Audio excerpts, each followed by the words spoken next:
ॐ चिदम्बरमठाधीशं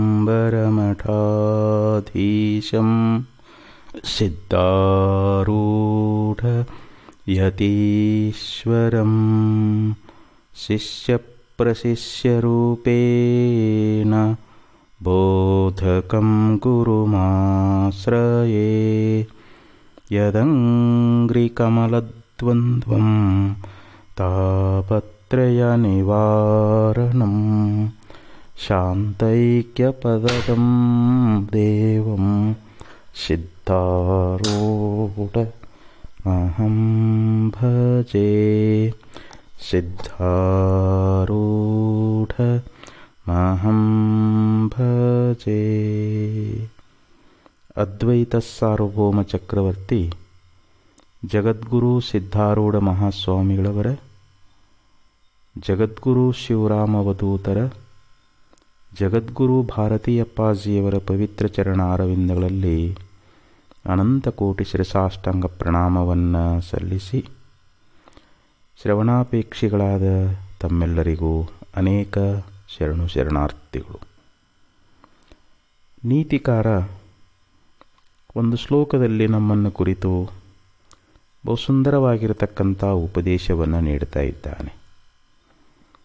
ಗಂಗೆ ವಾಘವಿನಾಶಿನಿ ಜನಮನ ಸಂತೋಷಕೃಚ್ಛಂದ್ರಿಕಾ ತೀಕ್ಷ್ಣಾಂಶೋರಪಿ ಸತ್ಪ್ರಭೇವ ಜಗದಜ್ಞಾನಾಂಧಕಾರಾಪಹ ಛಾಯೇವಾಕಿಲ ತಾಪನಾಶನಕರೇ ಸ್ವರ್ಧೇನುವತ್ಕಾಮಧಾ ಪುಣ್ಯೈರೇವ ಹಿ ಲಭ್ಯತೆ ಸುಕೃತಿಭಿಃ ಸತ್ಸಂಗತಿರ್ದುರ್ಲಭಾ.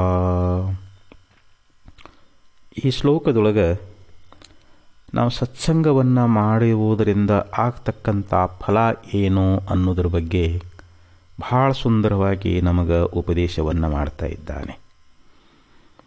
ಗಂಗೆವಾಘ ವಿನಾಶಿನಿ.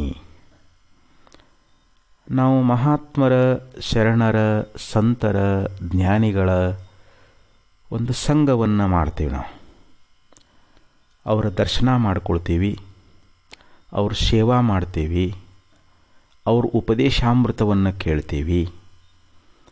ನಮಗದರಿಂದ ಆಗತಕ್ಕಂಥ ಲಾಭ ಏನು, ಪ್ರಯೋಜನ ಏನು ಅನ್ನೋದ್ರ ಬಗ್ಗೆ ಇಲ್ಲಿ ಭಾಳ ಸುಂದರವಾಗಿ ಹೇಳಿದರು. ಗಂಗೆವಾಘ ವಿನಾಶಿನಿ. ಈಗ ನಾವು ತೀರ್ಥಯಾತ್ರೆಯನ್ನು ಮಾಡ್ತೀವಿ, ಕಾಶಿ ಕ್ಷೇತ್ರಕ್ಕೆ ಹೋಗ್ತೀವಿ ಅಂತ ತಿಳ್ಕೊಳ್ರಿ. ನಾವು ಕಾಶಿ ಕ್ಷೇತ್ರಕ್ಕೆ ಹೋದಾಗ ಪವಿತ್ರವಾಗಿರ್ತಕ್ಕಂಥ ಗಂಗಾ ನದಿಯೊಳಗೆ ನಾವು ಸ್ನಾನವನ್ನು ಮಾಡ್ತೀವಿ. ಯಾಕೆ ಅಂದರೆ ನಾವು ಅಲ್ಲಿ ಶುದ್ಧ ಭಾವದಿಂದ ಆ ಗಂಗಾ ನದಿಯಲ್ಲಿ ಸ್ನಾನ ಮಾಡೋದರಿಂದ ನಮ್ಮಲ್ಲಿರ್ತಕ್ಕಂಥ ಪಾಪಗಳೆಲ್ಲ ತೊಲಗುತ್ತಾ ಇದ್ದಾವೆ. ಆ ಗಂಗಾ ಮಾತೆ ನಾವು ಮಾಡಿರ್ತಕ್ಕಂಥ ಸಮಸ್ತ ಪಾಪಗಳನ್ನು ಕಳೀತಾ ಇದ್ದಾಳೆ. ಹಾಗೆ ಮಹಾತ್ಮರ ಸನ್ನಿಧಿಯೊಳಗೆ ನಾವು ಬಂದೀವಿ ಅಂತಂದ್ರೆ, ಒಬ್ಬ ತತ್ವಜ್ಞಾನಿ ಜೀವನ್ಮುಕ್ತನಾಗಿರತಕ್ಕಂಥ ಮಹಾಪುರುಷನ ಸನ್ನಿಧಿಯೊಳಗೆ ಬಂದು ಅವರ ದರ್ಶನ ಮಾಡಿಕೊಂಡ್ರೆ ಸಾಕು, ನಮ್ಮಲ್ಲಿರುವಂಥ ಸಕಲ ಪಾಪಗಳೆಲ್ಲ ನಾಶ ಆಗಿ ಹೋಗಿಬಿಡ್ತಾ ಇದ್ದಾವೆ. ಯಾಕೆಂದರೆ ಆ ಮಹಾತ್ಮ ನಮ್ಮನ್ನು ಕರುಣಾದೃಷ್ಟಿಯಿಂದ ನೋಡಿದರೆ ಸಾಕು, ಅವನ ದಿವ್ಯ ದೃಷ್ಟಿ ಅನ್ನುವಂಥದ್ದು ನಮ್ಮ ಮೇಲೆ ಬಿತ್ತು ಅಂತಂದರೆ ನಮ್ಮಲ್ಲಿರುವಂಥ ಸಕಲ ಪಾಪಗಳೆಲ್ಲ ಹೋಗಿಬಿಡ್ತಾ ಇದ್ದಾವೆ. ಅದಕ್ಕೆ ಸಾಧೂನಾಂ ದರ್ಶನಂ ಪುಣ್ಯಂ ತೀರ್ಥಭೂತಾ ಹಿ ಸಾಧವಃ ತೀರ್ಥಂ ಫಲತಿ ಕಾಲೇನ ಸದ್ಯ ಸಾಧು ಸಮಾಗಮಃ ಅಂತ ನೀತಿಕಾರ ಹೇಳ್ತಾನೆ. ಮಹಾತ್ಮರ ದರ್ಶನ ಸಮಕಾಲದಲ್ಲಿಯೇ ನಮಗೆ ಫಲ ಸಿಗ್ತದಂತ. ಅದಕ್ಕೆ ಸಾಧೂನಾಂ ದರ್ಶನಂ ಪುಣ್ಯಂ ಅಂತ ಹೇಳಿದರು. ಸಾಧುಗಳ ದರ್ಶನ ಮಾತ್ರದಲ್ಲಿಯೇ, ಅವ್ರ ದರ್ಶನ ಮಾಡಿಕೊಂಡ್ರೆ ಸಾಕು ನಮಗೆ ಪುಣ್ಯ ಪ್ರಾಪ್ತಿ. ಯಾಕಂದ್ರೆ ಅವರು ತೀರ್ಥ ಸ್ವರೂಪರದಾರ. ಈ ಹೆಂಗೆ ನಾವು ತೀರ್ಥಯಾತ್ರೆ ಮಾಡುವುದರಿಂದ ನಮಗೆ ಫಲ ಅನ್ನುವಂಥದ್ದು ಕಾಲಾಂತರದಲ್ಲಿ ಆಗ್ತದೆ. ಆದರೆ ಮಹಾತ್ಮರು ಯಾವ ಕ್ಷಣದಲ್ಲಿ ನಮಗೆ ದರ್ಶನ ಕೊಡ್ತಾ ಇದ್ದಾರಾ ಆ ಕ್ಷಣದಲ್ಲಿಯೇ ನಮಗೆ ಫಲಪ್ರಾಪ್ತಿ ಅಂತ.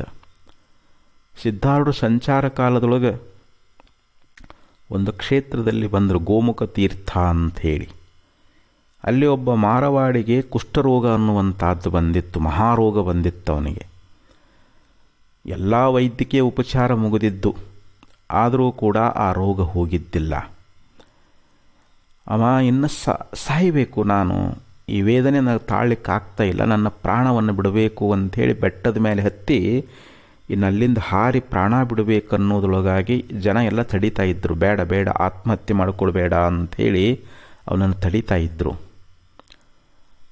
ಆವಾಗ ಆ ಗದ್ದಲವನ್ನು ಕೇಳಿ ಸಿದ್ಧಾರೂಢರು ಕೇಳ್ತಾ ಇದ್ರಲ್ಲಿ ಏನು ನಡೀತಾ ಇದೆ ಅಂತಂದಾಗ, ಹಿಂಗೊಬ್ಬ ಮಾರವಾಡಿ ದೊಡ್ಡ ಶ್ರೀಮಂತನದಾನ, ಅವನಿಗೊಂದು ಮಹಾರೋಗ ಅನ್ನುವಂಥದ್ದು ಬಂದದ, ಅದಕ್ಕೆ ಅವನು ಆತ್ಮಹತ್ಯೆ ಮಾಡ್ಕೊಳಿಕತ್ತಿದ್ದಾನೆ ಅಂತಂದಾಗ ಸಿದ್ಧಾರೂಢರು ಅವನ್ನ ಕರ್ಕೊಂಡು ಬಾ ಅಂತ ಹೇಳಿದರು. ಆವಾಗ ಸಿದ್ಧಾರೂಢರು ಕರ್ಕೊಂಡು ಬಾ ಅಂದಾಗ ಕರ್ಕೊಂಬಂದ್ರು ಅವನು. ಅಲ್ಲಪ್ಪ, ಇಂಥ ಪವಿತ್ರವಾದ ಯಾವ ಒಂದು ಗಂಗಾ ನದಿ ಹರಿತಾ ಇದೆ ಇಲ್ಲಿ, ಗಂಗೋತ್ರಿ ಎನ್ನುವಂಥದ್ದು ಗಂಗೆ ಹುಟ್ಟತಕ್ಕಂಥ ಉಗಮಸ್ಥಾನ ಐತಿಲ್ಲಿ. ಇಲ್ಲಿ ನೀನು ಆ ಪವಿತ್ರ ಗಂಗೆಯಲ್ಲಿ ಸ್ನಾನ ಮಾಡಿ ಒಬ್ಬ ಮಹಾತ್ಮರ ಪಾದತೀರ್ಥವನ್ನು, ಅವರ ಪಾದ ಪೂಜೆ ಮಾಡಿ ಪಾದತೀರ್ಥವನ್ನು ಸ್ವೀಕಾರ ಮಾಡಿದರೆ ನಿನ್ನ ರೋಗ ಅನ್ನುವಂಥದ್ದು ಹೋಗ್ತದೆ ಅಂತ ಹೇಳಿದರು. ಆಗಲಿ ಇದು ಒಂದು ಕೊನೆಯ ಪ್ರಯತ್ನ ಮಾಡಿದ್ರಾಯಿತು ಅಂಥೇಳಿ ಗಂಗೆಯೊಳಗೆ ಹೋಗಿ ಸ್ನಾನ ಮಾಡಿ ಬಂದ. ಸಿದ್ಧಾರೂಢರ ಪಾದ ಪೂಜೆಯನ್ನು ಮಾಡಿ ಅವರ ಪಾದತೀರ್ಥವನ್ನು ಸ್ವೀಕಾರ ಮಾಡಿದ ತಕ್ಷಣ ಅವನಿಗೆ ಬಂದಿರತಕ್ಕಂಥ ರೋಗೆಲ್ಲ ಹೋಗಿಬಿಡ್ತು.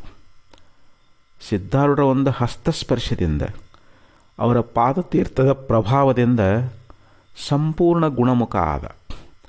ಮನೆ ಕರ್ಕೊಂಡು ಹೋಗಿ ಮನೆಯೊಳಗೆ ಮೃಷ್ಟಾನ್ನ ಭೋಜನವನ್ನು ಮಾಡಿಸಿ, ಪೂಜ್ಯರೇ ಈ ಸಂಪತ್ತೆಲ್ಲ ನಿಮಗೇ ಧಾರೆ ಎರೆದಿದ್ದೇನೆ, ಇದನ್ನೆಲ್ಲ ನೀವೇ ತಗೊಳ್ರಿ ಅಂತಂದಾಗ ಸಿದ್ಧಾರೂಢರು ಹೇಳಿದರುಪ್ಪ, ಈ ಸಂಪತ್ತು ನಾನೇನು ಮಾಡಲಿ, ಅರ್ಧ ನಿನಗೆ ನಿನ್ನ ಮಕ್ಕಳಿಗೆ ಮೊಮ್ಮಕ್ಕಳಿಗಿರಲಿ, ಇನ್ನು ಅರ್ಧ ಭಾಗ ದಾನ ಧರ್ಮಗಳನ್ನು ಮಾಡು ಅಂತ ಸಿದ್ಧಾರೂಢರು ಹರಿಸಿದ್ರಂತೆ. ಹಂಗೆ ಇಲ್ಲಿ ಮಹಾತ್ಮರ ದರ್ಶನ ಸಮಕಾಲದಲ್ಲಿಯೇ ನಮಗೆ ಫಲ ಸಿಗ್ತದೆ. ತೀರ್ಥಂ ಫಲತಿ ಕಾಲೇನ ಸದ್ಯ ಸಾಧು ಸಮಾಗಮಃ ಅಂತ ಹೇಳ್ತಾರೆ. ನಾವು ಕ್ಷೇತ್ರ ಯಾತ್ರೆ ಮಾಡ್ತೀವಿ, ಕ್ಷೇತ್ರದಲ್ಲಿ ನಾವು ಅನೇಕ ದೇವರುಗಳ ದರ್ಶನ ಮಾಡ್ಕೊಳ್ತೀವಿ. ಕಾಶಿಗೆ ಹೋದಾಗ ವಿಶ್ವನಾಥನ ದರ್ಶನ ಮಾಡ್ಕೊಳ್ತೀವಿ. ರಾಮೇಶ್ವರಕ್ಕೆ ಹೋದಾಗ ಅಲ್ಲಿಯೂ ಕೂಡ ರಾಮೇಶ್ವರನ ದರ್ಶನ ಮಾಡ್ಕೊಳ್ತಾ ಇದ್ದೀವಿ.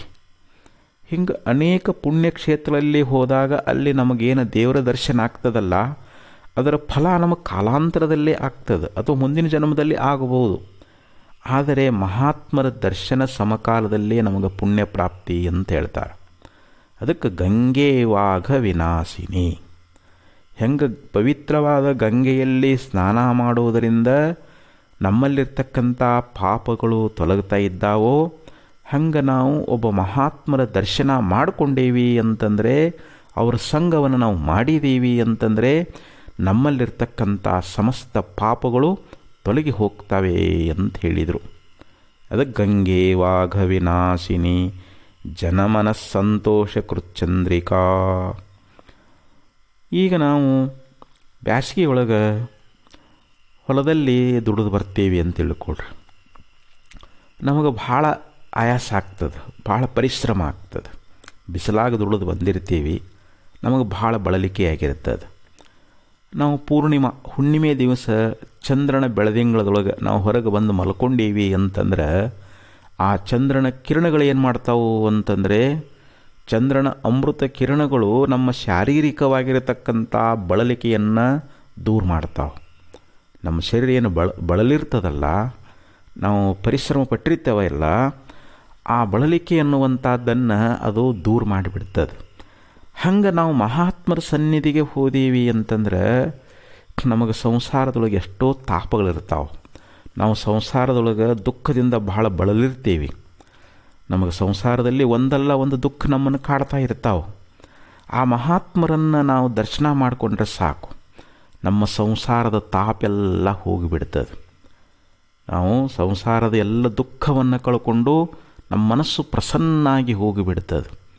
ಆ ಮಹಾತ್ಮರ ಒಂದು ಸಾನ್ನಿಧ್ಯದಿಂದ ಹೆಂಗೆ ಬೆಳದಿಂಗಳು ಬಳಲಿರ್ತಕ್ಕಂಥ ಮನುಷ್ಯನ ಆಯಾಸವನ್ನು ಬಳಲಿಕೆಯನ್ನು ಹೆಂಗೆ ದೂರ ಮಾಡ್ತಾ ಇದ್ದಾವೆಯೋ ಹಾಗೆ ಸಂಸಾರ ದುಃಖದಲ್ಲಿ ಬಳಲಿರ್ತಕ್ಕಂಥ ಜೀವನನ್ನು ಈ ಸತ್ಸಂಗ ಅನ್ನುವಂಥದ್ದೇನು ಮಾಡ್ತದೆ, ಮಹಾತ್ಮರ ಸಂಘ ಮಾಡೋದರಿಂದ ಅವನ ಸಂಸಾರದ ತಾಪೆಲ್ಲ ಹೋಗ್ತದೆ ಅಂಥೇಳಿ ಹಿಂಗೆ ಸತ್ಸಂಗದ ಮಹಿಮೆಯನ್ನು ಹೇಳಿದರು.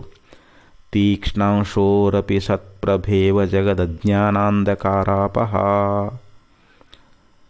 ಈಗ ಕತ್ತಲೆ, ಸೂರ್ಯ ಯಾವಾಗ ಅಸ್ತಂಗತನಾಗ್ತಾನ, ಸೂರ್ಯ ಮುಳುಗ್ತಾ ಇದ್ದಾನ, ಆವಾಗ ಜಗತ್ತಿನಲ್ಲಿ ಕತ್ತಲೆ ಅನ್ನುವಂಥದ್ದು ಆವರಿಸಿಬಿಡ್ತದೆ. ಮುಂದೆ ಆ ಕತ್ತಲೆ ಬೆಳಗಿನ ಜಾವದಲ್ಲಿ 5:30 6 ಗಂಟೆ ಆಗಲಿ, ಆ ಸಮಯದೊಳಗೆ ಸೂರ್ಯ ಮತ್ತೆ ಪುನಃ ಉದಯ ಆದ ಅಂತಂದ್ರೆ ಆ ಸೂರ್ಯೋದಯ ಸಮಕಾಲದಲ್ಲಿಯೇ ಆ ಜಗತ್ತಿನಲ್ಲಿರುವಂಥ ಸಮಸ್ತ ಕತ್ತಲೆ ಎನ್ನುವಂಥದ್ದು ಹೆಂಗೆ ದೂರಾಗಿ ಹೋಗ್ತದೋ. ಅದಕ್ಕಂದ್ರೆ ಅವರು ತೀಕ್ಷ್ಣಾಂಶೋರಪಿ ಸತ್ಪ್ರಭೇವ ಜಗದಜ್ಞಾನಾಂಧಕಾರಾಪಹ. ಆ ಸೂರ್ಯನ ತೀಕ್ಷ್ಣವಾಗಿರತಕ್ಕಂಥ ಕಿರಣಗಳು ಜಗತ್ತಿನಲ್ಲಿ ಆವರಿಸಿರ್ತಕ್ಕಂಥ ಕತ್ತಲೆಯನ್ನು ಕ್ಷಣ ಮಾತ್ರದಲ್ಲಿ ಹೆಂಗೆ ಹೋಗಿ ನಡೆಸ್ತಾ ಇದ್ದಾವೆಯೋ ಹಾಗೆ ಸಕಲ ಜೀವಿಗಳ ಹೃದಯದೊಳಗೆ ಅಜ್ಞಾನ ಅನ್ನುವಂಥ ಒಂದು ಕತ್ತಲೆ ಆವರಿಸೈತಿ. ಆ ಕತ್ತಲೆ ಎನ್ನುವಂಥದ್ದು ದೂರ ಆಗಬೇಕು ಅಂತಂದರೆ ಮಹಾತ್ಮರ ಒಂದು ಉಪದೇಶಾಮೃತವನ್ನು ನಾವು ಕೇಳಬೇಕು.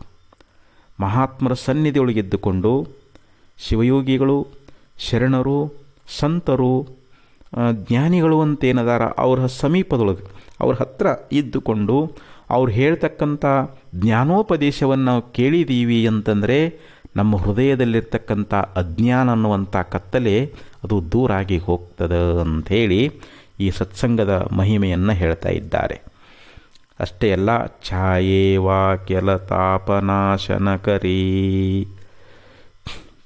ಈಗೊಂದು ನಾವು ಬಿಸಿಲೊಳಗೆ ಬಂದಿರ್ತೀವಿ, ಎಲ್ಲೋ ಪ್ರಯಾಣ ಮಾಡ್ತಾ ಇರ್ತೀವಿ, ಅದು ಭಾಳ ಬಿಸಿಲು ಅಂತ ತಿಳ್ಕೊಡ್ರಿ, ಬ್ಯಾಸಿಗೆ ಬಿಸಿಲು ಅಂತ ತಿಳ್ಕೊಡ್ರಿ. ಆ ಬಿಸಿಲೊಳಗೆ ನಡೆದು ನಮಗೆ ಭಾಳ ಆಯಾಸ ಆಗಿರ್ತದೆ, ಎಲ್ಲಿಯಾದರೂ ವಿಶ್ರಾಂತಿ ಮಾಡಬೇಕು ಅಂತ ಅನಿಸ್ತದೆ. ಆ ಸೂರ್ಯನ ಪ್ರಖರವಾಗಿರ್ತಕ್ಕಂಥ ಕಿರಣಗಳು ನಮ್ಮ ಶರೀರಕ್ಕೆ ಸಾಕಷ್ಟು ತಾಪವನ್ನು ಉಂಟು ಮಾಡಿರ್ತಾ ಇದ್ದಾವೆ. ನಾವು ರಸ್ತೆ ಪಕ್ಕದಲ್ಲಿ ಯಾವುದಾದ್ರೂ ಒಂದು ಮಾವಿನ ಮರ ಆಗಲಿ, ಬೇವಿನ ಮರವಾಗಲಿ, ದೊಡ್ಡ ಮರ ಬೆಳೆದು ನಿಂತಿತ್ತು ಅಂತಂದರೆ ಏನಪ್ಪ ಮಧ್ಯಾಹ್ನ ಬಿಸಿಲದ, ಇಲ್ಲೇ ಸ್ವಲ್ಪ ಹೊತ್ತು ವಿಶ್ರಾಂತಿ ಮಾಡ್ಕೊಂಡು ಹೋದ್ರಾಯ್ತು ಅಂಥೇಳಿ ಆ ಮರದ ಕೆಳಗಡೆ ನಾವು ಹೋದೀವಿ ಅಂತಂದರೆ ಅವಾಗೇನೋ ಸ್ವಲ್ಪ ತಂಪು ಗಾಳಿ ಬೀಸ್ತು ಅಂತಂದರೆ ಆ ಗಿಡದ ನೆರಳು, ಆ ಮರದ ನೆರಳೊಳಗೆ ನಾವು ನಡೆದಿರ್ತಕ್ಕಂಥ ಬಳಲಿಕೆ ಅನ್ನುವಂಥದ್ದು, ನಮ್ಮ ಶಾರೀರಿಕ ತಾಪ ಅನ್ನುವಂಥದ್ದು ಹೊರಟು ಹೋಗಿಬಿಡ್ತದೆ. ಅದಕ್ಕೆ ಛಾಯೇವಾಕಿಲ ತಾಪನಾಶನಕರಿ, ಅಖಿಲ ತಾಪನಾಶನಕರಿ. ಇಲ್ಲಿ ಅಖಿಲ ತಾಪ ಅಂತನ್ನೋದ್ರಿಂದ ಆಧ್ಯಾತ್ಮಿಕ, ಆದಿಭೌತಿಕ, ಆದಿದೈವಿಕ ಅನ್ನುವಂಥ ಏನು ತ್ರಿತಾಪಗಳದಾವಲ್ಲ, ಈ ಎಲ್ಲ ತಾಪಗಳು ಮಹಾತ್ಮರ ಸನ್ನಿಧಿಯೊಳಗೆ ಬಂದಾಗ ಹೋಗಿಬಿಡ್ತಾವೆ. ನಮಗೆ ಆದಿವ್ಯಾಧಿ ಅಂತ ಆಧ್ಯಾತ್ಮಿಕ ದುಃಖ ಅಂತ ಹೇಳ್ತಾ ಇದ್ದಾರೆ.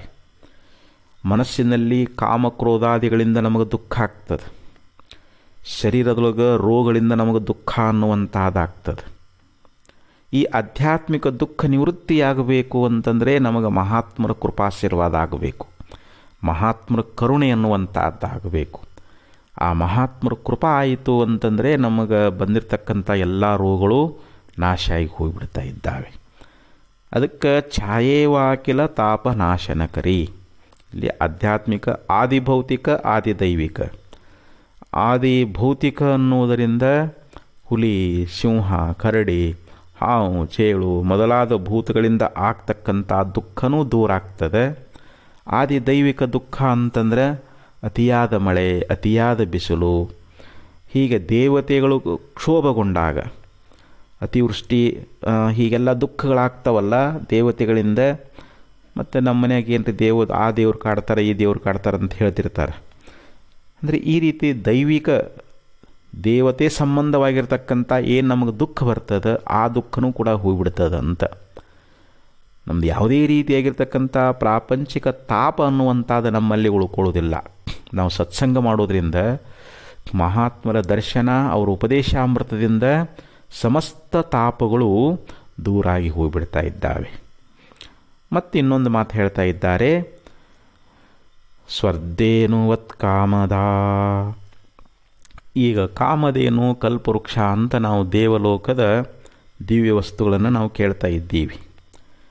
ಕಾಮಧೇನು ಏನು ಮಾಡ್ತಾ ಇದ್ದಾಳೆ ಅಂತಂದರೆ, ನಾವು ಆ ಕಾಮಧೇನುವನ್ನು ಪ್ರಾರ್ಥನಾ ಮಾಡೋದರಿಂದ ಅಥವಾ ಪೂಜಿಸುವುದರಿಂದ, ನಾವು ಕಾಮಧೇನುವಿನಲ್ಲಿ ನಾವು ಏನು ಪ್ರಾರ್ಥನಾ ಮಾಡ್ತಾ ಇದ್ದೀವಿ, ನಮ್ಮ ಕೋರಿಕೆಗಳು, ನಮ್ಮ ಬಯಕೆಗಳು, ನಮ್ಮ ಇಚ್ಛೆಗಳು ಏನದಾವು ಅವುಗಳನ್ನು ಆಕೆ ಈಡೇರಿಸ್ತಾ ಇದ್ದಾಳೆ. ಆ ಕಾಮಧೇನುವಿನ ಕೃಪೆ ನಮಗಾಯಿತು ಅಂತಂದರೆ ನಮಗೆ ಸಂತಾನ ಪ್ರಾಪ್ತಿಯಾಗಲಿ, ಐಶ್ವರ್ಯವಾಗಲಿ, ನಾವೇನು ಕೇಳಿದ್ದನ್ನು ಕಾಮಧೇನು ಹೆಂಗೆ ಕೊಡ್ತಾಳೋ ಹಂಗೆ ನಾವು ಸತ್ಸಂಗದೊಳಗೆ ಬಂದಾಗ ಅವರು ಮುಮುಕ್ಷುಗಳಾಗಿದ್ದರು ಅಂತಂದರೆ ಅವರಿಗೆ ಜ್ಞಾನ ಪ್ರಾಪ್ತಿಯಾಗ್ತದೆ.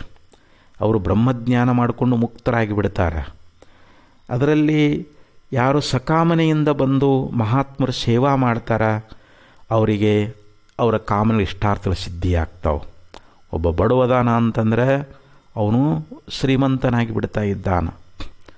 ಒಬ್ಬ ಭಾಳ ಬಡತನ ಐತೆ ಅವನಿಗೆ ಅಂತಂದರೆ ಆ ಮಹಾತ್ಮರ ಸನ್ನಿಧಿಯೊಳಗೆ ನಿರಂತರವಾಗಿರುವುದರಿಂದ, ನಿತ್ಯ ಸತ್ಸಂಗವನ್ನು ಮಾಡುವುದರಿಂದ ಅವನು ನನ್ನ ಬಡತನ ಹೋಗಲಿ, ನನಗೆ ಶ್ರೀಮಂತಿಕೆ ಬರಲಿ ಅಂತ ಕಾಮನ ಇಟ್ಟುಕೊಂಡು ಅವ ಮಾಡಿದ ಅಂತಂದರೆ ಅವನಿಗೆ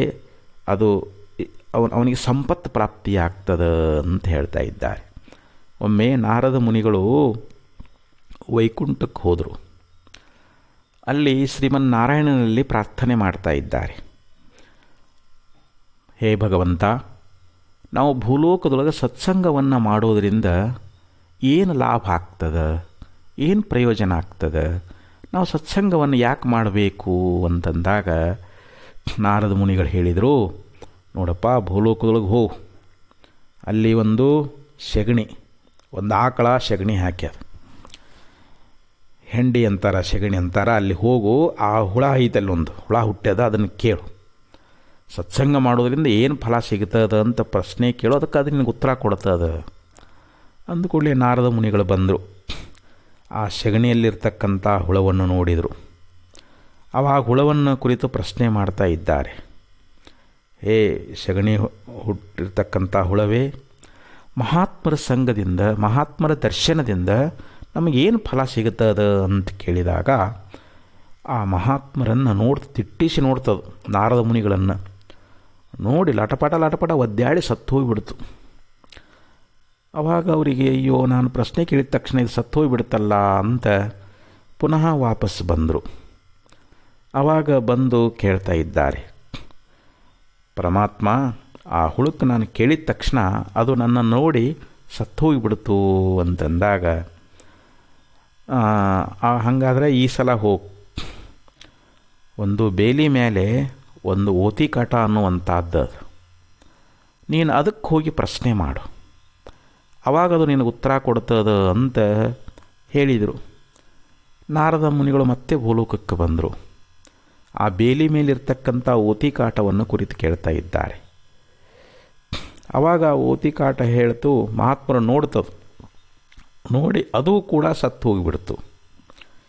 ಅಯ್ಯೋ ಪಾಪ, ಓತಿ ಕಾಟಿದು ಸತ್ತು ಹೋಯ್ತಲ್ಲ ಅಂಥೇಳಿ ಮತ್ತೆ ಅವರು ವೈಕುಂಠಕ್ಕೆ ಹೋಗಿ ಮತ್ತೆ ಭಗವಂತನಲ್ಲಿ ಕೇಳಿದರು, ಪರಮಾತ್ಮ, ನೀವು ಹೇಳಿದಂತೆ ಆ ಓತಿ ಕಾಟಕ್ಕೆ ಪ್ರಶ್ನೆ ಮಾಡಿದ ತಕ್ಷಣ ನನ್ನ ನೋಡಿ ಅದು ಸತ್ತು ಹೋಗಿಬಿಡ್ತು. ಹಂಗಾರೆ ಈ ಸಲ ಹೋಗು, ಅಲ್ಲಿ ಒಂದು ಆಕಳ ಒಂದು ಕರುವಿಗೆ ಜನ್ಮವನ್ನು ಕೊಟ್ಟದ, ಆ ಕರುವಿನನ್ನು ಹೋಗಿ ನೀನು ಈ ಪ್ರಶ್ನೆ ಕೇಳು, ಅವಾಗ ಕರು ನಿನಗೆ ಉತ್ತರ ಕೊಡ್ತದ ಅಂತಂದಾಗ ಅವಾಗ ಆಗಲಿ ಅಂಥೇಳಿ ನಾರದ ಮುನಿಗಳು ಮತ್ತೆ ಭೂಲೋಕಕ್ಕೆ ಬಂದರು. ಆ ಆಕಳ ಕರುವಿನ ಕುರಿತು ಕೇಳ್ತಾ ಇದ್ದಾರೆ. ಮಹಾತ್ಮರ ದರ್ಶನದಿಂದ ಆಗ್ತಕ್ಕಂಥ ಫಲ ಏನು, ಸತ್ಸಂಗವನ್ನು ಮಾಡೋದ್ರಿಂದ ನಮಗೇನು ಪ್ರಯೋಜನ ಆಗ್ತದೆ ಅಂತಂದಾಗ ಆಕಳ ಕರ ಅದು ದಿಟ್ಟಿಸಿ ನೋಡ್ತು. ನೋಡಿದ ಕೂಡಲೇ ಅದು ಕೂಡ ಸತ್ತು ಹೋಗಿಬಿಡ್ತು. ಅಯ್ಯೋ, ನಾನು ಆಕಳಕ್ಕೊಂದು ಮಹಾಪಾಪ ಬಂತಲ್ಲ, ನನಗೆ ಆಕಳ ಕರ ಉತ್ತರ ಕೊಡ್ತದಂತ ಹೇಳಿದರು ಪರಮಾತ್ಮ, ಇದನ್ನು ಎಂಥ ಅನರ್ಥ ಆಯ್ತಲ್ಲ ಅಂಥೇಳಿ ಮತ್ತೆ ವೈಕುಂಠಕ್ಕೆ ಬಂದರು. ವೈಕುಂಠಕ್ಕೆ ಬಂದಾಗ ಆವಾಗ ಪರಮಾತ್ಮನಿಗೆ ಹೇಳ್ತಾ ಇದ್ದಾರೆ, ಹೇ ಭಗವಂತ, ಆಕಳ ಕರನೂ ಕೂಡ ಸತ್ತು ಹೋಗಿಬಿಡ್ತು ಅಂದಾಗ, ನೋಡಪ್ಪ, ಈ ಸಲ ಕೊನೆಗೆ ಹೋಗು, ಈಗಿಂಥ ಕಾಶಿ ಕ್ಷೇತ್ರದೊಳಗೆ ಮಹಾರಾಜನಿಗೆ ಒಂದು ಮಗು ಜನನಾಗೈತಿ ನಿನ್ನೆ. ಆ ಮಗುವಿನನ್ನು ಹೋಗಿ ನೀನು ಪ್ರಶ್ನೆ ಮಾಡು. ಮಹಾತ್ಮರ ಒಂದು ಸಂಘದಿಂದ ಸತ್ಸಂಗ ಮಾಡೋದ್ರಿಂದ ಏನು ಪ್ರಯೋಜನ ಆಗ್ತದೆ ಅಂತ ನೀ ಕೇಳು, ನಿನಗೆ ಉತ್ತರ ಕೊಡ್ತದ ಅಂತಂದಾಗ ನಾರದ ಮುನಿಗಳಂದರು, ನೋಡ್ರಿ ಆ ಸೆಗಣಿ ಹುಳ, ಓತಿ ಕಾಟ, ಆಕಳ ಕರ ಸತ್ರ ಕೇಳೋರು ಯಾರು ಇದ್ದಿದ್ದಿಲ್ಲ. ಈಗ ಮಹಾರಾಜನಿಗೆ ಹುಟ್ಟಿರ್ತಕ್ಕಂಥ ಮಗು ಅಕಸ್ಮಾತ್ ನಾನು ನೋಡಿ ಸತ್ತು ಹೋಯಿತು ಅಂತಂದ್ರೆ ರಾಜ ನನ್ನನ್ನು ಜೈಲಿಗೆ ಹಾಕ್ತಾನೆ, ನನಗೆ ಶಿಕ್ಷಾ ಕೊಡ್ತಾ ಇದ್ದಾನೆ ಅಂತಂದಾಗ, ಇಲ್ಲ ಹೋಗಿ, ಯಾವುದೇ ತೊಂದರೆ ಆಗೋದಿಲ್ಲ, ಹೋಗು ಅಂತ ಕಳಿಸಿಕೊಟ್ರು. ಆವಾಗ ಬಂದ ಕಾಶಿ ಕ್ಷೇತ್ರದೊಳಗೆ ಮಹಾರಾಜನ ಹತ್ರ ಬಂದ. ಮಹಾರಾಜ ನಾರದ ಮುನಿಗಳ ದರ್ಶನ ಮಾಡಿಕೊಂಡು ಧನ್ಯನಾದ. ಮಹಾರಾಜರೇ, ನಿನ್ನೆ ನಿಮಗೆ ಒಂದು ಮಗುವಿನ ಜನ್ಮ ಆಗ್ಯದ. ಆ ಮಗುವನ್ನು ಕೆಲವು ಪ್ರಶ್ನೆ ಕೇಳಬೇಕಾಗೈತಿ, ನಾನು ಒಂದು ಪ್ರಶ್ನೆ ಕೇಳಬೇಕಾಗೈತಿ. ಅದಕ್ಕೆ ಆ ಮಗುವಿನ ಹತ್ರ ನನ್ನ ಕರ್ಕೊಂಡು ಹೋಗ್ರಿ ಅಂತಂದಾಗ ನಾರದ ಮುನಿಗಳು ಬಹಳ ಸಂತೋಷ, ನಮ್ಮ ಮಗುವಿಗೆ ಆಶೀರ್ವಾದ ಮಾಡಿರಿ ಅಂಥೇಳಿ ಕರ್ಕೊಂಡು ಹೋದರು. ಆವಾಗ ರಾಜನಿಗೆ ಆಶ್ಚರ್ಯ, ನಿನ್ನೆ ಹುಟ್ಟಿದ ಮಗು ಹೆಂಗೆ ಉತ್ತರ ಹೆಂಗೆ ಕೊಡ್ತದೆ, ಅದು ಹೆಂಗೆ ಮಾತಾಡ್ತದೆ? ಆಯಿತು, ನಾರದ ಮುನಿಗಳು ಅವರು ಸರ್ವಜ್ಞರು, ಸರ್ವಶಕ್ತಿ ಉಳ್ಳವರು, ಆಗಲಿ ಅಂಥೇಳಿ ಕರ್ಕೊಂಡು ಹೋದರು. ಮಗುವಿನನ್ನು ನಾರದ ಮುನಿಗಳ ಹಸ್ತದೊಳಗೆ ಕೊಟ್ಟರು. ಆವಾಗ ಆ ಮಗುವಿನನ್ನು ಕುರಿತು ನಾರದ ಮುನಿಗಳು ಹೇಳ್ತಾ ಇದ್ದಾರೆ, ಹೇ ರಾಜಕುಮಾರ, ಒಬ್ಬ ಮಹಾತ್ಮ, ಒಬ್ಬ ಸಂತ, ಒಬ್ಬ ಶಿವಯೋಗಿ ಅವ್ರ ದರ್ಶನ ಮಾಡೋದ್ರಿಂದ ನಮಗೇನು ಲಾಭ ಆಗ್ತದೆ ಅಂತ ಪ್ರಶ್ನೆ ಮಾಡಿದಾಗ ಆವಾಗ ಆ ಮಗು ಎದ್ದು ಕೂತ್ಕೊಂಡು ಹೇಳ್ತಂತ, ನಾರದರೇ, ನಾನು ಪೂರ್ವದಲ್ಲಿ ಒಂದು ಸೆಗಣಿಯೊಳಗಿರ್ತಕ್ಕಂಥ ಹುಳ ಆಗಿದ್ದೆ. ಅಲ್ಲಿ ನಿಮ್ಮ ದರ್ಶನ ಆಯಿತು.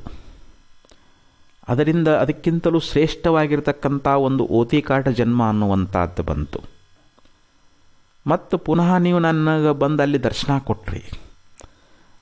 ಆವಾಗ ನಾನು ಒಂದು ಆಕಳ ಹೊಟ್ಟೆಯೊಳಗೆ ನಾನು ಜನ್ಮವನ್ನು ತಾಳಿದೆ, ಆಕಳ ಕರುವಾದೆ. ಪುನಃ ಅಲ್ಲಿಯೂ ನೀನು ಬಂದು ನನಗೆ ದರ್ಶನ ಕೊಟ್ಟರೆ, ನಿಮ್ಮ ಒಂದು ದರ್ಶನದಿಂದ ಈಗ ಈ ಕಾಶಿ ಕ್ಷೇತ್ರದ ಮಹಾರಾಜನ ರಾಜಕುಮಾರನಾಗಿ ಹುಟ್ಟಿದ್ದೀನಿ. ನೋಡ್ರಿ ಮಹಾತ್ಮರ ದರ್ಶನದಿಂದ ಆಗ್ತಕ್ಕಂಥ ಫಲ ಅಂತಂದಾಗ ಆವಾಗ ನಾರದ ಮುನಿಗಳಿಗೆ ಭಾಳ ಸಂತೋಷ ಆಯ್ತಂತ. ಒಬ್ಬ ಮಹಾತ್ಮನ ದರ್ಶನದಿಂದ ಅವನಿಗೆ ಒಬ್ಬ ರಾಜಕುಮಾರನ ಜನ್ಮ ಬಂತು. ನೋಡ್ರಿ, ಆ ಮಹಾತ್ಮರ ದರ್ಶನದಿಂದ ನಮಗೆ ಹೆಚ್ಚಿನ ಫಲ ಅಂದರೆ ನಮಗೆ ಸ್ವರ್ಗಲೋಕ ಸಿಗ್ತದೆ, ನಮಗೆ ಶ್ರೀಮಂತಿಕೆ ಬರ್ತದೆ, ನಾವು ದೊಡ್ಡ ಅಧಿಕಾರವನ್ನು ಪಡೀತಾ ಇದ್ದೀವಿ, ನಮ್ಮ ಎಲ್ಲ ಇಷ್ಟಾರ್ಥ ನಮಗೆ ಸಿದ್ಧಿ ಆಗ್ತಾ ಇದ್ದಾವೆ, ನಮಗೆ ಜ್ಞಾನವೂ ಕೂಡ ಪ್ರಾಪ್ತಿಯಾಗ್ತದೆ, ಆ ಜ್ಞಾನ ನಾವು ಮುಕ್ತರಾಗ್ತೀವಿ ಅಂತ ತಿಳ್ಕೊಂಡು ಹಿಂಗೆ ಇಲ್ಲಿ ನಮಗೆ ನೀತಿಕಾರ ಹೇಳ್ತಾನೆ, ಸ್ವರ್ಧೇನು ವತ್ಕಾಮದ ಪುಣ್ಯೈರೇವಿಹಿ ಲಭ್ಯತೆ ಸುಕೃತಿವಿಹಿ ಸತ್ಸಂಗತಿರ್ದುರ್ಲಭ. ಅಂದರೆ ನಮಗೆ ಸತ್ಸಂಗ ಅನ್ನುವಂಥದ್ದು ದೊರಿಬೇಕಾಗಿತ್ತು ಅಂತಂದರೆ ನಾವು ಬಹಳ ಪುಣ್ಯ ಮಾಡಿರಬೇಕು ಅಂತ ಹೇಳ್ತಾರೆ. ಯಾವನು ಅನಂತ ಜನ್ಮಗಳಲ್ಲಿ ಮಾಡಿರ್ತಕ್ಕಂಥ ಒಂದು ನಿಷ್ಕಾಮ ಪುಣ್ಯ ಅನ್ನುವಂಥದ್ದದ, ಅಂಥ ಪುಣ್ಯವಂತರಿಗೆ ಮಾತ್ರ ಈ ಸತ್ಸಂಗ ಅನ್ನುವಂಥ ದೊರಕ್ತದಂತ. ಸತ್ಸಂಗ ಇದು ಎಲ್ಲರಿಗೂ ಸಿಗಂಗಿಲ್ಲ. ಎಲ್ಲರೂ ಸತ್ಸಂಗವನ್ನು ಪಡ್ಕೊಳ್ಳಿಕ್ಕೆ ಸಾಧ್ಯ ಅದೇನು ಅಂತಂದರೆ ಇಲ್ಲ. ಅದಕ್ಕೆ ನಾರದ ಮುನಿಗಳು ಭಕ್ತಿ ಸೂತ್ರದಲ್ಲಿ ಹೇಳ್ತಾರೆ, ಮಹತ್ಸಂಗಸ್ತು ದುರ್ಲಭೋ ಅಗಮ್ಯೋ ಅಮೋಘಶ್ಚ. ಇಲ್ಲಿ ಮಹತ್ ಸತ್ಸಂಗಸ್ತು ಅಂತ ಹೇಳಿದರು. ಮಹತ್ಸಂಗ ಅಂತಂದ್ರೆ ಏನು? ಮಹಾತ್ಮರ ಸಂಘ ಅಂತ. ಈ ಮಹಾತ್ಮರ ಸಂಘ ಅನ್ನುವಂಥದ್ದು ಬಹಳ ದುರ್ಲಭ ಅಂತ. ಎಲ್ಲರಿಗೂ ಸಾಧ್ಯ ಇಲ್ಲ, ಎಲ್ಲರಿಗೂ ಮಹಾತ್ಮರ ದರ್ಶನ ಆಗಂಗಿಲ್ಲ.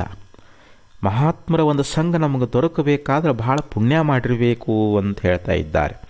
ಅಗಮ್ಯ ಅಮೋಘಶ್ಚ.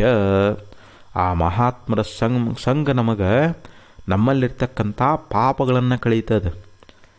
ಅದು ಬಹಳ ಅಗಮ್ಯವಾಗಿರತಕ್ಕಂಥದ್ದು.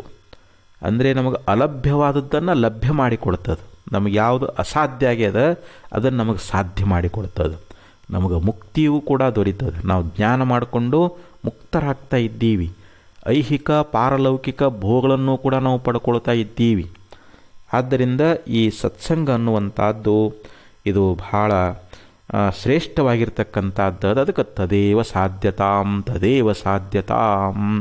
ಅದಕ್ಕೆ ನಮ್ಮ ಜೀವನದೊಳಗೆ ನಾವು ಯಾವಾಗಲೂ ಸತ್ಸಂಗವನ್ನೇ ಮಾಡಬೇಕು ಅಂತ ಹೇಳಿದರು. ನಾವು ಮಹಾತ್ಮರ ಸಂಘ ಅನ್ನುವಂಥದ್ದನ್ನೇ ಮಾಡಬೇಕಂತ ಹೇಳ್ತಾರೆ. ತ್ಯಜ ದುರ್ಜನ ಸಂಸರ್ಗಂ ಭಜಸ್ಸಾಧು ಸಮಾಗಮಂ ಅಂತ ಹೇಳಿದಂತೆ ನಾವು ದುರ್ಜನರ ಸಂಘವನ್ನು ಬಿಟ್ಟು ಮಹಾತ್ಮರ ಸಂಘವನ್ನು ಮಾಡಿದ್ದೀವಿ ಅಂತಂದರೆ ನಮ್ಮ ಜೀವನ ಅನ್ನುವಂಥದ್ದು ನಮಗೆ ಸುಖಮಯ ಆಗ್ತದೆ, ಶಾಂತಿಯಿಂದ ಕೂಡ್ಕೊಳ್ತದೆ. ನಮ್ಮ ಜೀವನದೊಳಗೆ ಯಾವತ್ತೂ ದುಃಖವು ನಮಗೆ ಬರಂಗಿಲ್ಲ.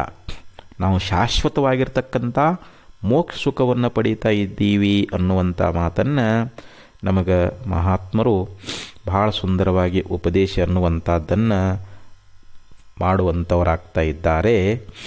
ಅದಕ್ಕೆ ಹೇಳಿದರು, ಸಂತ ಸಮಾಗಮ ಹರಿಕಥಾ ತುಳಸಿ ದುರ್ಲಭಧೋಯ್ ಸುತದಾರಾಯ ಲಕ್ಷ್ಮೀ ಪಾಪಿ ಕೋಭಿ ಹೋಯ್.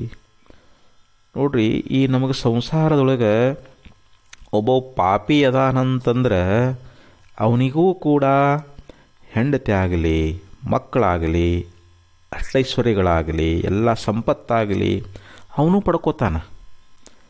ಆದರೆ ಈ ಸತ್ಸಂಗ ಅನ್ನುವಂಥದ್ದು, ಭಗವಂತ ನಾಮಸ್ಮರಣೆ ಅನ್ನುವಂಥದ್ದು ಇದು ಪುಣ್ಯಾತ್ಮರಿಗೆ ಮಾತ್ರ ಸಿಗುತ್ತದಂತಾರೆ. ಯಾರು ಪುಣ್ಯ ಜೀವಿಗಳದಾರಲ್ಲ, ಸಂತ ಸಮಾಗಮ ಹರಿಕಥಾ ತುಳಸಿ ದುರ್ಲಭಧೋಯ್ ಅಂತ ಹೇಳಿದರು. ಸಂತರ ಸಮಾಗಮ ಅಂದರೆ ಸತ್ಸಂಗ, ಮಹಾತ್ಮರ ಜ್ಞಾನಿಗಳ ಮಹಾನುಭಾವಿಗಳ ಒಂದು ಸಂಘ ಅನ್ನುವಂಥದ್ದು, ಹಾಗೆ ಹರಿಕಥಾ ಭಗವಂತನ ನಾಮಸ್ಮರಣೆ ಎನ್ನುವಂಥದ್ದು ಈ ಲೋಕದೊಳಗೆ ಪುಣ್ಯಾತ್ಮರಿಗೆ ಮಾತ್ರ ಅದು ದೊರಕ್ತದ ಹೊರತು ಎಲ್ಲರಿಗೂ ದೊರಕುವಂಥದ್ದಲ್ಲ. ಅದಕ್ಕೆ ಸುತದಾರಾಯ ಲಕ್ಷ್ಮೀ ಪಾಪಿ ಕೋಬಿ ಹೋಯ್. ಮಕ್ಕಳಾಗಲಿ, ಹೆಂಡತಿ ಆಗಲಿ, ಸಂಪತ್ತಾಗಲಿ ಪಾಪಿಯೂ ಕೂಡ ಪಡ್ಕೊಳ್ತಾ ಇದ್ದಾನೊಬ್ಬ ಮಹಾಪಾಪಿ ಇದಾನಂದ್ರೂ ಕೂಡ ಅವರಿಗೆ ಅವೆಲ್ಲ ಸಿಗ್ತಾವೆ. ಆದರೆ ಅವರಿಗೆ ಸಂತರ ಸಮಾಗಮ ಹಾಗೂ ಭಗವಂತನ ನಾಮಸ್ಮರಣೆ ಮಾತ್ರ ಇದು ದೊರಕಲಾರದು ಅಂತ ಹೇಳ್ಕೊಂಡು ಬರ್ತಾ ಇದ್ದಾರೆ. ಮೆಸಡೋನಿಯಾದೊಳಗೆ ಅಲೆಕ್ಸಾಂಡರ್ ಅನ್ನುವಂಥ ಒಬ್ಬ ಚಕ್ರವರ್ತಿ ಇದ್ದ. ಅವನು ಈ ಸಂಪೂರ್ಣ ಜಗತ್ತನ್ನುವಂಥದ್ದನ್ನು ಗೆದ್ದು ಒಬ್ಬ ಏಕೈಕ ಸಾಮ್ರಾಟ್ ಚಕ್ರವರ್ತಿ ಅಂತ ಅನಿಸ್ಕೊಳ್ಬೇಕು ಅಂಥೇಳಿ ಅವ ಏನು ಮಾಡ್ತಿದ್ದ, ಎಲ್ಲ ದೇಶಗಳ ಮೇಲೆ ದಾಳಿ ಮಾಡಿದ. ಆ ದೇಶದ ರಾಜರನ್ನು ಸೋಲಿಸಿಬಿಟ್ಟ. ಹಿಂಗೆ ಒಂದೊಂದು ರಾಜ್ಯವನ್ನು ಸೋಲಿಸ್ತಾ ಬರ್ತಾ ಇದ್ದಾನೆ. ಎಲ್ಲ ಕಡೆಯಲ್ಲಿ ತನ್ನ ಸಾಮ್ರಾಜ್ಯವನ್ನು ವಿಸ್ತರಿಸಿದ. ಎಲ್ಲ ದೇಶಗಳು ತನ್ನದಾದವು.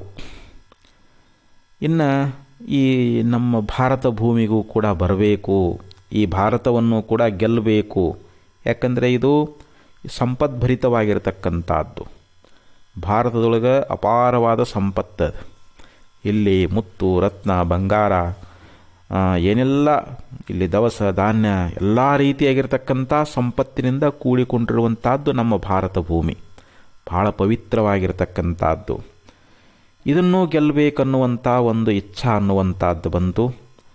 ದೊಡ್ಡ ಒಂದು ಸೈನ್ಯವನ್ನು ತಗೊಂಡು ವಾಯುವ್ಯದ ಒಂದು ಕಣಿವೆಗಳ ಮೂಲಕವಾಗಿ ಆ ಮಾರ್ಗವಾಗಿ ಭಾರತವನ್ನು ಪ್ರವೇಶ ಮಾಡಬೇಕು ಅಂತ ನಿಶ್ಚಯ ಮಾಡಿಕೊಂಡ. ಆದರೂ ಗುರುಗಳ ದರ್ಶನ ಮಾಡಿಕೊಳ್ಬೇಕು. ಗುರುಗಳಾಗಿರ್ತಕ್ಕಂಥ ಸಾಕ್ರೆಟಿಸ್ ಅವರ ದರ್ಶನವನ್ನು ಮಾಡಿಕೊಂಡು ಅವರ ಅಪ್ಪಣೆ ಪಡ್ಕೊಂಡು ಭಾರತ ಭೂಮಿಗೆ ಹೋಗಬೇಕು ಅಂಥೇಳಿ ಗುರುಗಳ ಹತ್ರ ಹೋಗಿ ವಿಚಾರವನ್ನು ತಿಳಿಸ್ತಾ ಇದ್ದಾನೆ.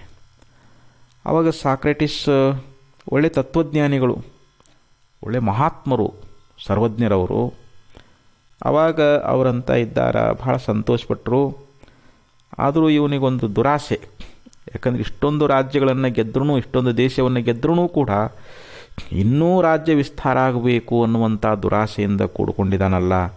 ಆಗ ಇವನಿಗೂ ಒಂದು ತಕ್ಕ ಪಾಠ ಕಲಿಸ್ಬೇಕು ಅಂಥೇಳಿ ಮನಸ್ಸಿನಲ್ಲಿ ವಿಚಾರ ಮಾಡಿಕೊಂಡು ಆವಾಗ ರಾಜನಿಗೆ ಹೇಳ್ತಾ ಇದ್ದಾರೆ, ಆಯ್ತಪ್ಪ ಹೋಗಿ ಬಾ, ಭಾಳ ಸಂತೋಷ. ಆದರೆ ಭಾರತ ದೇಶ ಅನ್ನುವಂಥದ್ದು ಅದು ಜ್ಞಾನಿಗಳ ತವರೂರು, ಭಾಳ ಪವಿತ್ರವಾಗಿರ್ತಕ್ಕಂಥ ಭೂಮಿ ಅದು. ಅಲ್ಲಿ ಭಾರತ ಭೂಮಿಯೊಳಗೆ ಮಹಾನ್ ಜ್ಞಾನಿಗಳು, ಯೋಗಿಗಳು, ಮಹಾತ್ಮರು ಅವತರಿಸಿ ಬಂದಾರ. ಅಂಥ ಯಾವ ಮಹಾತ್ಮರಿರ್ತಕ್ಕಂಥ ಒಂದು ಕ್ಷೇತ್ರಕ್ಕೆ ಸ್ಥಾನಕ್ಕೆ ನೀವು ಹೋಗ್ತಾ ಇದ್ದಿ ಅಂತಂದರೆ ನೀನು ಭಾಳ ಧನ್ಯ. ಅಲ್ಲಿ ಅಪರೂಪವಾಗಿರ್ತಕ್ಕಂಥ ವಸ್ತುಗಳದಾವೆ. ಅವು ಕೆಲವೊಂದು ನಾವೊಂದು 5 ವಸ್ತುಗಳನ್ನು ಹೇಳ್ತೀನಿ, ನೀವು ಮರಿಲಾರ್ದ ನೀವು ಬರುವಾಗ ಅವನ್ನ ತೊಗೊಂಡು ಬರಬೇಕು, ಅವುಗಳ ಮಹತ್ವ ನಿನಗೆ ಮುಂದೆ ಹೇಳ್ತೀನಿ ಅಂಥೇಳಿ ಅಂದರು. ಹಂಗಾರೆ ಅವು ಯಾವುವು ಬರ್ಕೊಳ್ತೀನಿ ಅಂಥೇಳಿ ಡೈರಿ ತೊಗೊಂಡ.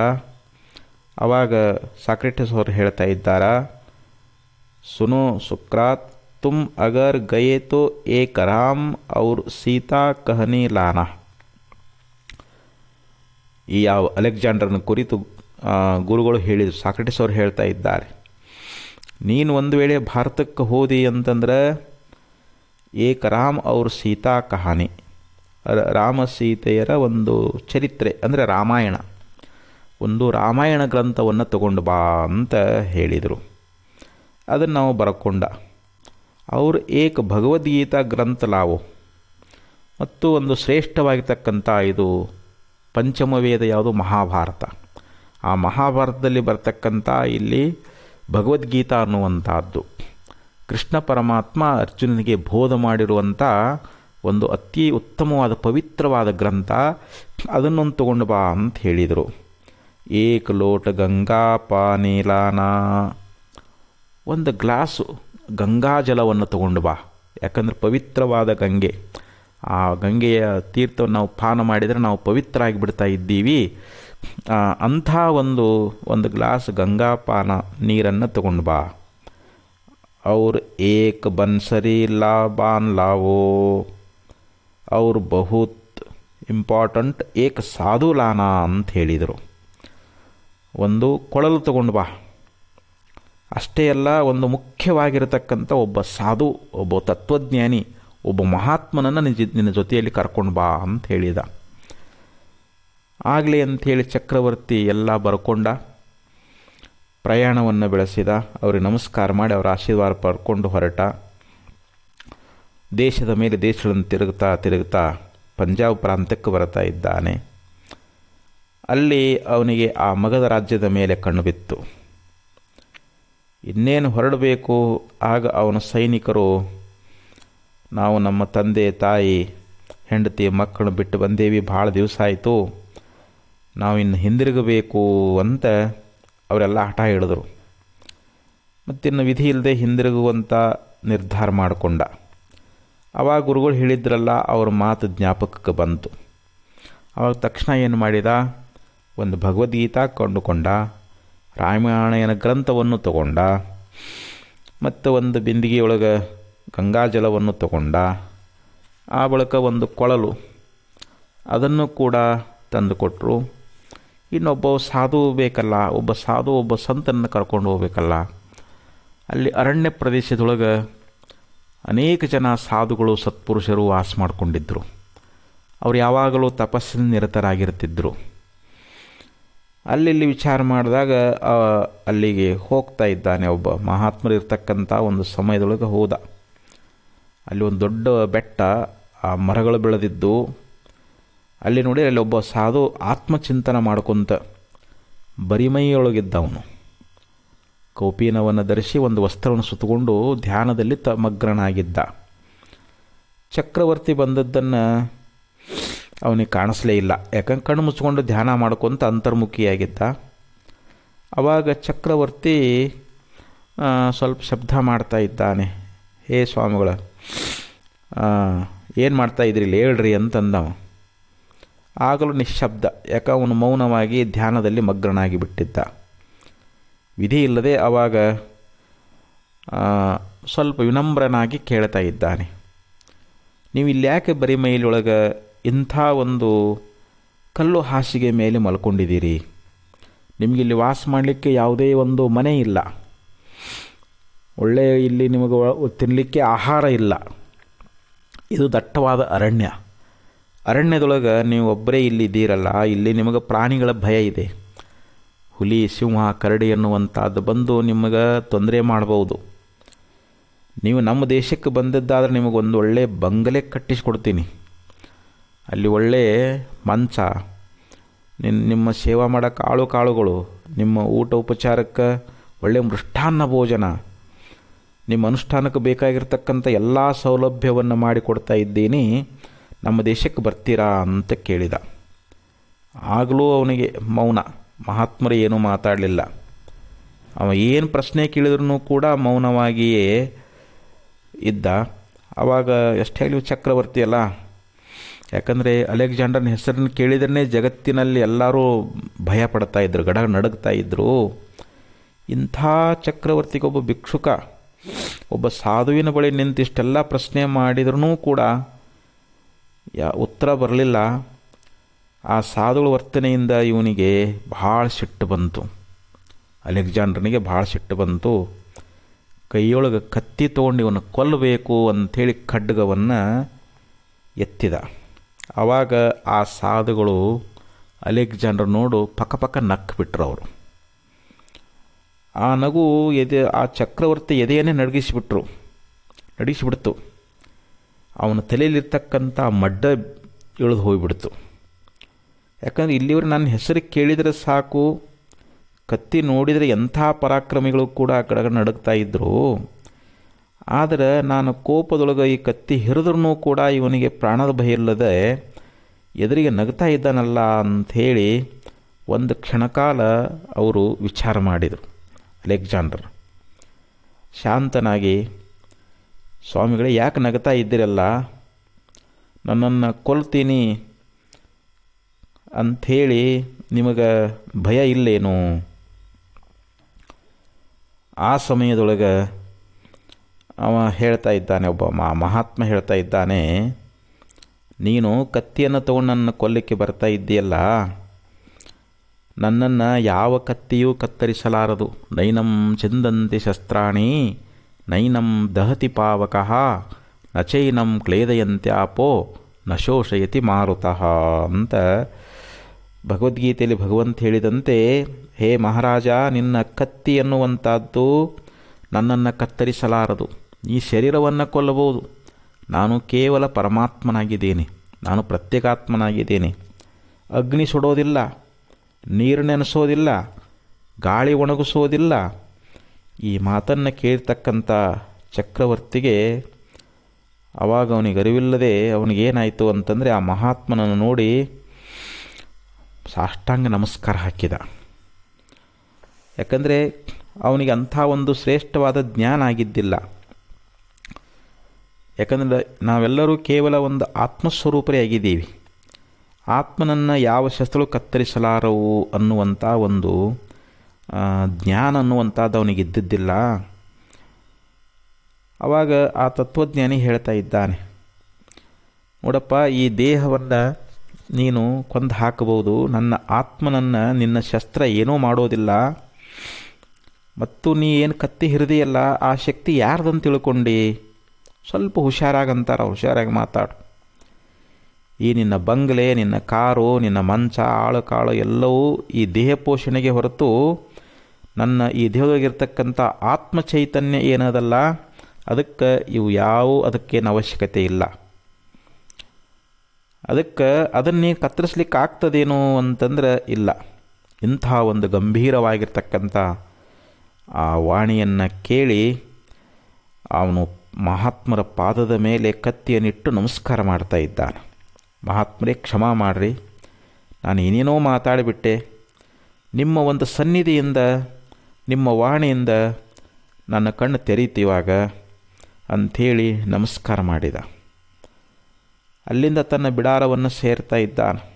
ಆವಾಗ ಅವನಿಗೆ ವಿಚಾರ ಬಂತು, ನಾನೊಂದು ಆತ್ಮ, ನನಗೊಂದು ಈ ದೇಹ. ಆ ಆತ್ಮನನ್ನು ಕತ್ತಿ ಕತ್ತರಿಸಲಾರದು. ಇದೇ ಚಿಂತನೆಯೊಳಗೆ ತನ್ನ ಸ್ವದೇಶಕ್ಕೆ ಪ್ರಯಾಣ ಮಾಡ್ತಾ ಇದ್ದಾನೆ. ಬೇಬಿಲಾನ್ ಅನ್ನುವಂಥ ಪಟ್ಟಣಕ್ಕೆ ಬರ್ತಾ ಇದ್ದಾನೆ. ತುಂಬ ಜ್ವರ ಬರ್ತಾ ಇದೆ. ಆವಾಗ ಅವನ ಪ್ರಾಣ ಹೋಗುವಂಥ ಒಂದು ಅನುಭವ ಉಂಟಾಗ್ತದೆ. ತಕ್ಷಣ ಮಂತ್ರಿಯನ್ನು ಕರೆದ. ಮಂತ್ರಿ, ನಾನಂತೂ ಸಾಯುವುದು ಖಂಡಿತ, ನನಗೊಂದು ಉಪಕಾರ ಮಾಡು. ನಾನು ಸತ್ತ ಮೇಲೆ ನನ್ನ ಶವವನ್ನು ಪೆಟ್ಟಿಗೆಯೊಳಗಿಟ್ಟು ಮೆರವಣಿಗೆಯೊಳಗೆ ಸ್ಮಶಾನಕ್ಕೆ ತೆಗೆದುಕೊಂಡು ಹೋಗು. ಆದರೆ ನನ್ನ ಕೈಗಳು ಮಾತ್ರ ಎರಡೂ ಹೊರಗೆ ಬಿಡಬೇಕು. ಉಳಿದಿರ್ತಕ್ಕಂಥ ದೇಹಕ್ಕೆ ಬಟ್ಟೆಯಿಂದ ಮುಚ್ಚು. ಹೀಗ್ಯಾಕೆ ಅಂತ ಯಾರಾದರೂ ಕೇಳಿದರೆ ಅಲೆಕ್ಸಾಂಡರ್ ಚಕ್ರವರ್ತಿ ಇಡೀ ದೊಡ್ಡ ಸಾಮ್ರಾಜ್ಯವನ್ನು ಆಳಿದ. ಆದ್ರೂ ಕೂಡ ಹೋಗುವಾಗ ಬರಿಕೈಲಿಂದ ಹೋಗ್ತಾ ಇದ್ದಾನ ಅಂಥೇಳಿ ಎಲ್ಲರಿಗೆ ಸಮಾಧಾನ ಹೇಳು ಅಂಥೇಳಿ ಈ ಪ್ರಕಾರ ಹೇಳಿ ದೇಹ ಬಿಡ್ತಾ ಇದ್ದಾನೆ. ಇದರಿಂದ ಎಲ್ಲರೂ ಎಚ್ಚೆತ್ತುಕೊಳ್ಳಲಿ ಅಂತ. ಮನುಷ್ಯ ಹುಟ್ಟಿರುವುದು ಕೇವಲ ರಾಜ್ಯ ಭೋಗಗಳನ್ನು ಅನುಭೋಗಿಸ್ಲಿಕ್ಕಲ್ಲ. ಯಾಕಂದರೆ ಬರೇ ವಿಷಯಗಳ ಭೋಗಕ್ಕೋಸ್ಕರವಾಗಿ ಈ ಜನ್ಮ ಅನ್ನುವಂಥದ್ದು ಬಂದಿಲ್ಲ. ನಾವು ಆತ್ಮಜ್ಞಾನವನ್ನು ಮಾಡಿಕೊಂಡು ಮುಕ್ತಿ ಪಡೀಲಿಕ್ಕೆ ಭಗವಂತ ಇಂಥ ದುರ್ಲಭವಾದ ಮನುಷ್ಯ ಜನ್ಮವನ್ನು ಕೊಟ್ಟಾನ ಅಂಥೇಳಿ ಎಲ್ಲರೂ ತಿಳ್ಕೊಳ್ಳಿ ಅಂಥೇಳಿ ಈ ಪ್ರಕಾರವಾಗಿ ನೋಡಿ. ಒಂದು ಸ್ವಲ್ಪ ಹೊತ್ತು ಅಲೆಕ್ಸಾಂಡರ್ ಚಕ್ರವರ್ತಿ ಒಬ್ಬ ಸಾಧು, ಒಬ್ಬ ಮಹಾತ್ಮ, ಒಬ್ಬ ತತ್ವಜ್ಞಾನಿ ದರ್ಶನ ಮಾಡಿದ್ದರಿಂದ ಆ ಸತ್ಸಂಗದ ಫಲವಾಗಿ ಅವನ ಮನಸ್ಸು ಬದಲಾಗಿಬಿಡ್ತು.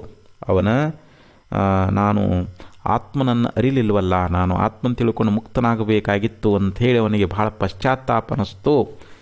ಆವಾಗ ಅವನು ಈ ರೀತಿಯಾಗಿ ಮಹಾತ್ಮ ದರ್ಶನದಿಂದ ಅವನು ಧನ್ಯನಾದ ಅಂಥೇಳಿ ಹಿಂಗೆ ದೃಷ್ಟಾಂತಗಳು ಬರ್ತಾ ಇದ್ದಾವೆ.